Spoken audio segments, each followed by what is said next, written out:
नमस्कार दोस्तों, स्वागत है आपका क्राइम पॉडकास्ट में। आज मैं एक ऐसी कहानी लाई हूँ जिसमें एक 4 साल के बच्चे ने अपनी माँ को खो दिया। एक माता पिता ने अपनी बेटी खो दी। मर्डर करने वाला वन साइड लवर था और सिरफिरा आशिक भी था। ये जो सिरफिरे आशिक होते हैं ना, उनको सिर्फ या वो लड़की चाहिए या बदला।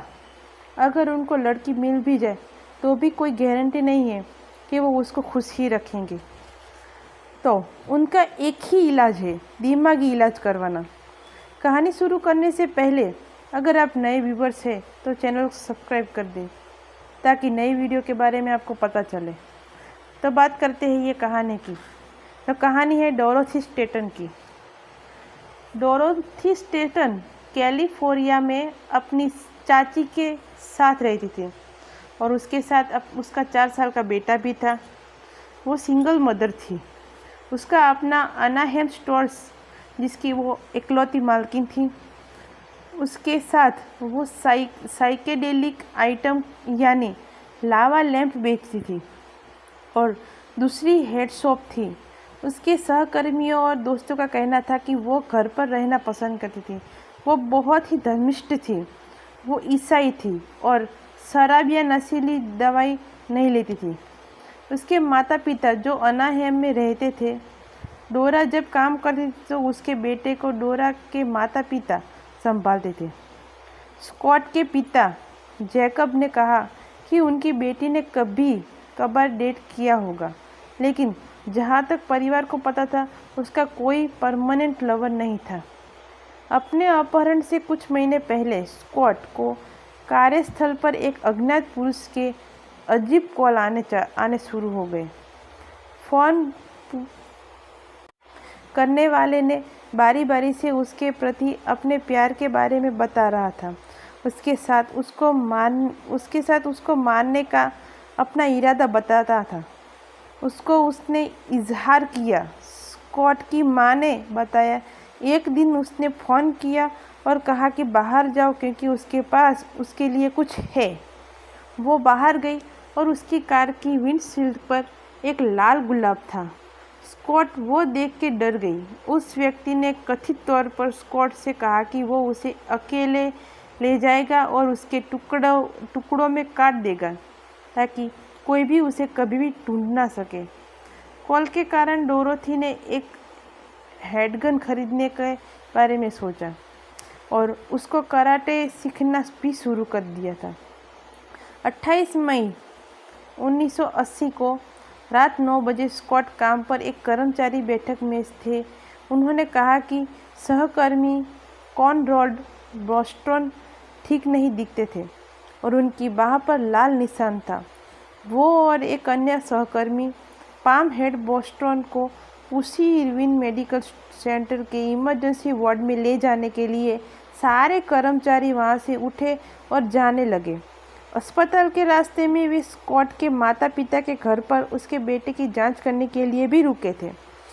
फिर अस्पताल में डॉक्टरों ने ये निर्धारित किया कि बोस्टन को एक काली विधवा मकड़ी ने काट लिया है। बाद में उसका इलाज किया गया। वहाँ के हेड ने कहा कि वो और स्कॉट ईयर वेटिंग रूम में रहे। हेड ने कहा किसी भी समय स्कॉट ने उसका साथ नहीं छोड़ा, वो उसके साथ ही थी। उसके बाद बोस्टन को रात 11 बजे के आसपास छुट्टी दे दी गई और दवाई दी गई। स्कॉट ने सोचा कि बोस्टन को घर छोड़ दूं क्योंकि वो अभी गाड़ी चला के घर जाने की हालत में नहीं था। स्कॉट पार्किंग की तरफ जाने से पहले वो पहले वॉशरूम की तरफ गई। थोड़ी देर तक हेड और बोस्टन ने उसका वेट किया, लेकिन उन्होंने उसको बाहर निकलते नहीं देखा, तो वो लोग ईआर के पार्किंग स्थल की ओर चले गए। अचानक उन्होंने स्कॉट की कार को तेजी से उनकी ओर आते हुए देखा। उसकी हेडलाइट ने उन्हें अंधा कर दिया ताकि वे देख न सके कि गाड़ी कौन चला रहा है। गाड़ी को सामने आते देख उन्होंने अपना हाथ हिलाना शुरू कर दिया। वो कह रहे थे कि हम यहाँ पर हैं, लेकिन गाड़ी तेजी से उनके पास से गुजर गई और पार्किंग स्थल से तेजी से दाहिनी ओर मुड़ गई। शुरुआत में उन दोनों को ये लगा कि स्कॉट को अपने बेटे के साथ कोई इमरजेंसी स्थिति आ गई होगी। इसलिए वो ऐसी तेज़ी से चली गई। कुछ घंटों के बाद जब उनको पता चला कि स्कॉट तो उसके बेटे के पास नहीं है, तो उन्होंने स्कॉट के लापता होने की सूचना दी।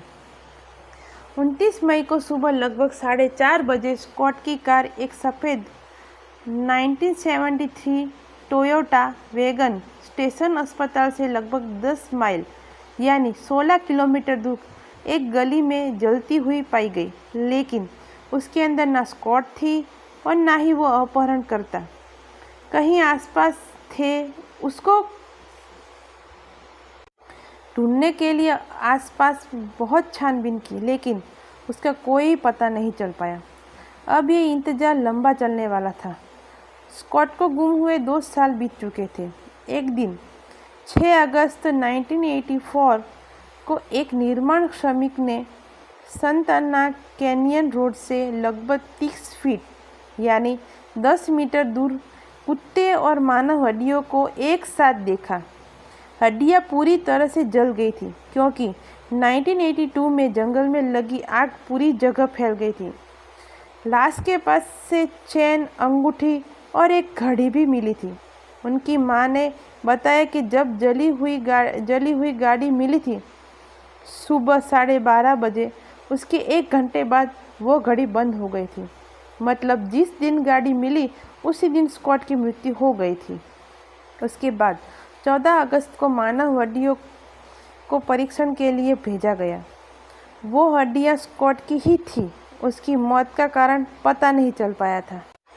तो सारी कागजी कार्यवाही खत्म करने के बाद शव को घर वालों के सौंप दिया गया और 22 अगस्त को दफन विधि संपन्न की गई। उसके बाद भी फ़ोन का आना बंद ही नहीं हो रहा था।